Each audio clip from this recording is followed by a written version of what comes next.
Tenaga endogen yang ketiga, gempa bumi. Indonesia merupakan salah satu negara yang sering mengalami gempa bumi. Hal ini disebabkan karena Indonesia berada di lingkaran cincin api Pasifik atau Ring of Fire, yaitu daerah yang sering mengalami gempa bumi dan letusan gunung api.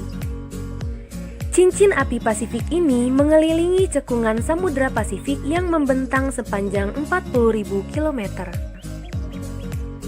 Sebagai bagian dari Ring of Fire, Indonesia berada pada pertemuan tiga lempeng, yaitu lempeng Eurasia dari arah utara, lempeng Indo-Australia dari arah selatan, dan lempeng Pasifik dari arah timur. Posisinya mengepung wilayah Indonesia mulai dari pantai barat Sumatera, selatan Jawa, Bali, Nusa Tenggara, Sulawesi, Maluku, hingga Papua. Kondisi ini menjadikan Indonesia sebagai wilayah yang rawan gempa bumi, letusan gunung api, dan tsunami. Namun, di sisi lain menjadikan Indonesia sebagai wilayah yang subur. Berikut beberapa gempa bumi yang terjadi di Indonesia. Gempa bumi di Aceh tahun 2004 yang disertai oleh tsunami dengan korban meninggal mencapai 60.386 jiwa. Gempa bumi di Selat Sunda tahun 1883 karena meletusnya Gunung Krakatau yang mengakibatkan tsunami besar pada waktu itu. Gempa bumi Yogyakarta tahun 2006 dengan korban meninggal mencapai 5.199 jiwa. Terakhir, gempa bumi yang belum lama ini terjadi di pantai barat Sulawesi, wilayah Mamuju dan sekitarnya, yaitu dengan gempa berkekuatan 6,2 skala Richter. Kemudian, apa itu gempa? Gempa atau getaran seismik adalah getaran di permukaan bumi akibat gelombang yang disebabkan oleh pelepasan energi dari dalam lapisan bumi yang umumnya berasosiasi dengan gerakan lempeng. Bumi yang tersusun atas beberapa lempeng di mana masing-masing lempeng ini bergerak relatif terhadap yang lain. Saat terjadinya pergerakan lempeng, terjadi penyimpanan energi pada lapisan kulit bumi, dan saat tidak kuat, maka energi terlepas dan terjadilah gempa bumi. Tanpa kita sadari, gempa bumi ini sering kali terjadi, walaupun terkadang goncangannya tidak kita rasakan. Hal ini disebabkan karena gempa tersebut berskala kecil atau titik pusat gempa yang dalam dan jauh di tengah lautan. Contohnya saja, berdasarkan catatan BMKG dalam kurun waktu 15 hari terakhir, dari tanggal 16 sampai 30 Januari 2021 setelah gempa Mamuju, terdapat beberapa gempa dengan kekuatan di atas 5 skala Richter yang terjadi di Indonesia. Data ini belum termasuk catatan gempa dengan skala lebih kecil dari 5 skala Richter. Dan yang sedang kita saksikan sekarang ini adalah sebaran titik-titik gempa yang terjadi di Indonesia. Gempa bumi berdasarkan penyebab. Gempa tektonik.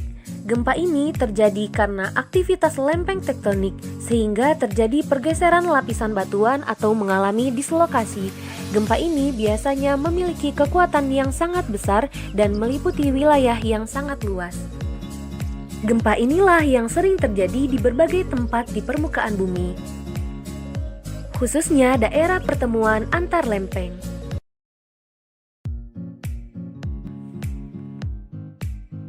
Gempa vulkanik. Gempa vulkanik terjadi akibat aktivitas gunung api. Gempa ini bisa terjadi sebelum erupsi gunung api dan sering juga terjadi secara bersamaan dengan erupsi. Gempa vulkanik ini juga memiliki kekuatan yang besar dan meliputi wilayah yang luas. Gempa rentuhan. Gempa ini terjadi akibat runtuhan batuan. Biasanya terjadi di daerah kapur atau terowongan bawah tanah akibat kegiatan penambangan. Runtuhan yang besar akan mengakibatkan getaran yang kuat dan bersifat lokal. Namun, dampak dari gempa ini tidak terlalu membahayakan. Hal yang dikhawatirkan adalah akibat timunan dari batuan atau tanah itu sendiri. Contohnya yang baru terjadi pada tanggal 25 Januari 2021 di tambang batubara di Desa Tanah Bumbu, Kalimantan Selatan. Gempa berdasarkan hiposentrum. Ada gempa dangkal, gempa menengah, dan gempa dalam. Gempa dangkal adalah gempa dengan kedalaman hiposentrumnya kurang dari 100 km di bawah permukaan bumi. Gempa menengah adalah gempa dengan kedalaman hiposentrumnya antara 100 km sampai 300 km di bawah permukaan bumi, dan gempa dalam adalah gempa dengan kedalaman hiposentrumnya antara 300 sampai 700 km di bawah permukaan bumi. Sampai saat ini tercatat gempa terdalam dengan kedalaman hiposentrumnya yaitu 700 km di bawah permukaan bumi. Gempa berdasarkan letak pusat gempa. Ada gempa laut dan gempa darat. Dikatakan gempa laut jika pusat gempa berada di bawah permukaan laut. Gempa ini terjadi karena getaran permukaan dirambatkan di permukaan laut bersamaan dengan yang dirambatkan pada permukaan bumi di dasar laut. Dan dikatakan gempa darat jika letak pusat gempa berada di daratan. Mengenal istilah-istilah dalam seismik atau gempa bumi.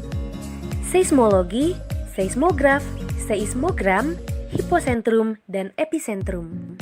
Seismologi adalah ilmu yang mempelajari tentang gempa bumi. Seismograf adalah alat pencatat gempa.